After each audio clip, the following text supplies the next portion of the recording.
So the next topic in unit number 3 is the endurance limit. This is also very important topic in designing. Endurance limit is a very important one. Let's see it. Now we have seen the fatigue failure. Okay. So the fatigue or endurance limit, both are same, of a material is defined as the maximum amplitude of a completely reverse stress that the standard specimen can sustain for an unlimited number of cycles without fatigue failure. We have seen in the fatigue failure what if we do the bending actions, what will happen? That reverse stress will can break the wire. Okay, so that example explains us that before yielding also we can have a failure just because of this fatigue. So in in endurance test, what we are going to do? We are going to just generate a fatigue failure before yielding. That's why a standard specimen is shown here. We are going to see the experiment also, that how we are going to calculate the endurance limit of a material. So since the fatigue test cannot be conducted for unlimited number of cycles or infinite number of cycles, and that's why 10 to the power 6 cycle is considered as the sufficient number of cycle to define the endurance limit. If it's sustained up to this cycle, that is good. If not, then it will attain a failure after this. So the term fatigue life, which is frequently used with endurance limit. Okay, one more term is used here, the fatigue life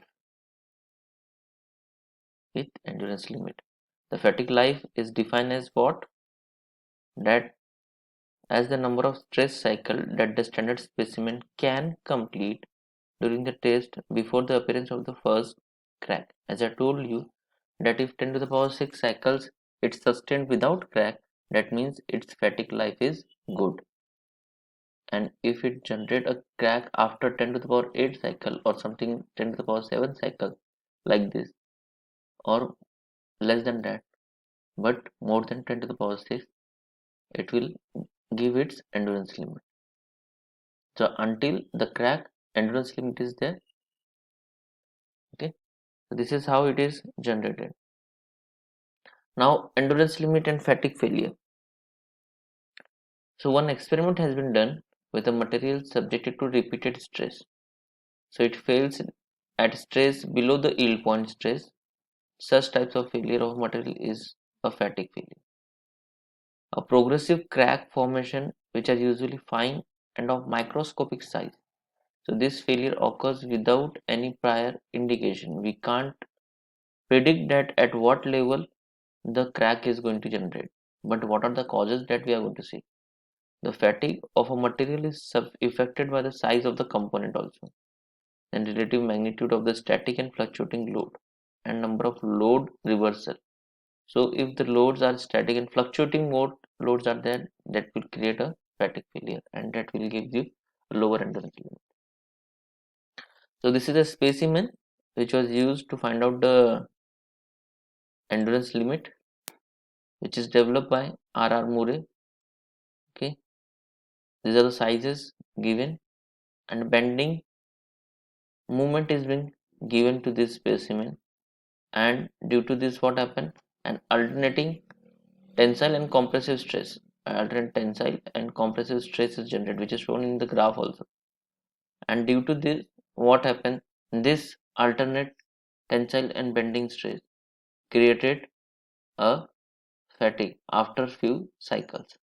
Okay, 10 to the power 6 cycle, 10 to the power 7 cycle, it has been tested, and based on that the specimen life is being generated.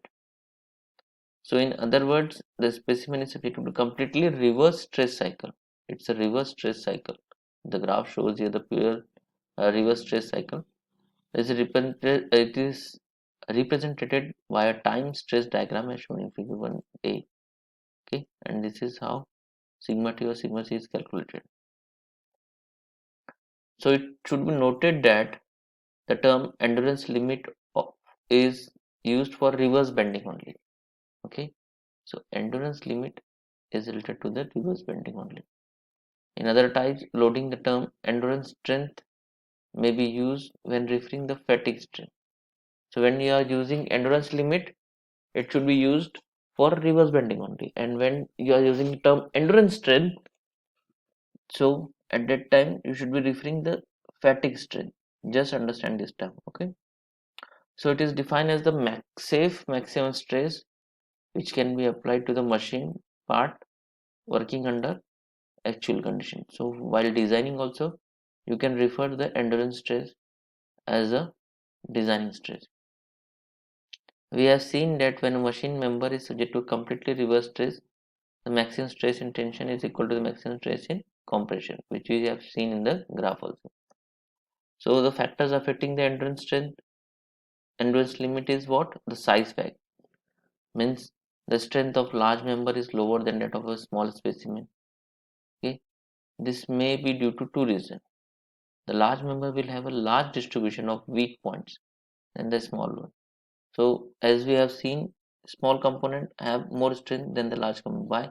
Because weak points are more in the large component. That's why. So large members have large surface areas. Now the effect of size is increase the size results in large surface area and creation, which you have already seen. Okay. Surface roughness. All fatigue cracks nucleate at the surface only. We have already discussed this thing. So the condition of the surface roughness and surface oxidation or corrosion are very important. So experiments have shown that different surface finish of same material will show different fatigue strength. Smoothly polished specimens have higher fatigue strength. Temperature also increase with decreasing temperature. If temperature increase, the fatigue strength decreases, and if temperature decrease, fatigue strength increases. Even the metallurgical variables, that is fatigue strength, quench, finer grain size, non-metallic inclusion also affect this. So these are the effects which